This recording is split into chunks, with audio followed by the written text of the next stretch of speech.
घमंडी पेड़ की कहानी। एक घने जंगल में एक विशाल बादाम का पेड़ रहता था। उसकी मजबूत शाखाएं आसमान को छूती थी और उसकी हरी भरी पत्तियां जंगल के जानवरों को छाया देती थी। पेड़ अपने आप पर बहुत घमंड करता था। वह जंगल के अन्य पेड़ों को नीचा देखता और उन्हें कमतर समझता था। मैं उन सब से ज्यादा ऊंचा हूँ, वह अक्सर कहता था। मेरे फल सबसे स्वादिष्ट होते हैं और मेरी छाया सबसे ठंडी होती है। एक दिन जंगल में तूफान आया। तेज हवाएं पेड़ों को हिला रही थी और बारिश की बूंदें गोली की तरह गिर रही थी।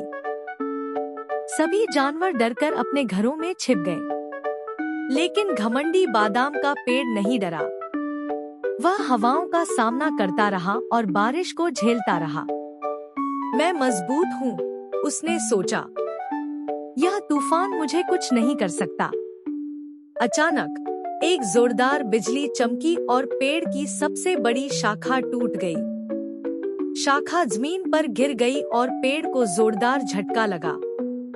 घमंडी पेड़ डर गया। उसने महसूस किया कि वह उतना मजबूत नहीं है जितना वह सोचता था। तूफान थमने के बाद जंगल के जानवर पेड़ को देखने आए। उन्होंने उसकी टूटी हुई शाखा देखी और हंस पड़े। अब तुम कितने घमंडी हो? उन्होंने पूछा। घमंडी पेड़ को अपनी गलती का एहसास हुआ। उसने जानवरों से माफी मांगी और वादा किया कि वह फिर कभी घमंड नहीं करेगा। उस दिन से बादाम का पेड़ विनम्र और दयालु बन गया। उसने जंगल के अन्य पेड़ों और जानवरों की मदद करना शुरू कर दिया। उसने सीखा कि घमंड एक बुरी चीज है और विनम्रता हमेशा बेहतर होती है। यह कहानी हमें सिखाती है कि हमें कभी भी घमंड नहीं करना चाहिए। हमें हमेशा विनम्र और दयालु रहना चाहिए और दूसरों की मदद करनी चाहिए। घमंडी हंस। दूर के राज्य में एक नदी थी। इस नदी में कई सुनहरे हंस रहते थे। हंस अपना ज्यादातर समय नदी के किनारे बिताते थे। हर 6 महीने में हंस झील का इस्तेमाल करने के बदले में एक सुनहरा पंख छोड़ जाते थे। राज्य के सैनिक पंख इकट्ठा करके राजकोष में जमा कर देते थे। एक दिन एक बेघर पक्षी ने नदी देखी। इस नदी का पानी बहुत ठंडा और सुकून देने वाला लगता है। मैं यहीं अपना घर बनाऊंगा, पक्षी ने सोचा। जैसे ही पक्षी नदी के पास बैठा, सुनहरे हंसों ने उसे देखा।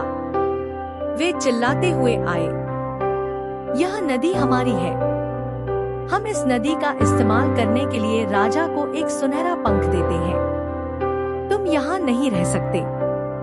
मैं बेघर हूँ, भाइयों।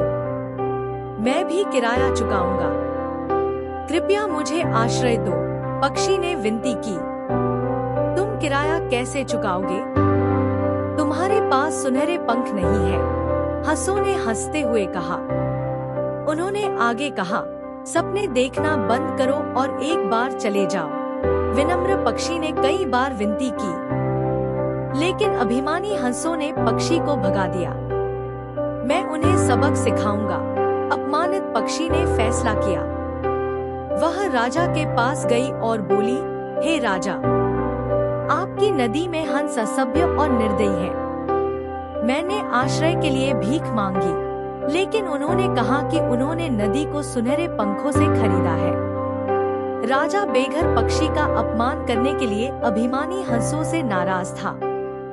उसने अपने सैनिकों को आदेश दिया कि वे अभिमानी हंसों को अपने दरबार में लाए। कुछ ही समय में सभी सुनहरे हंस राजा के दरबार में लाए गए। क्या आपको लगता है कि शाही खजाना आपके सुनहरे पंखों पर निर्भर करता है?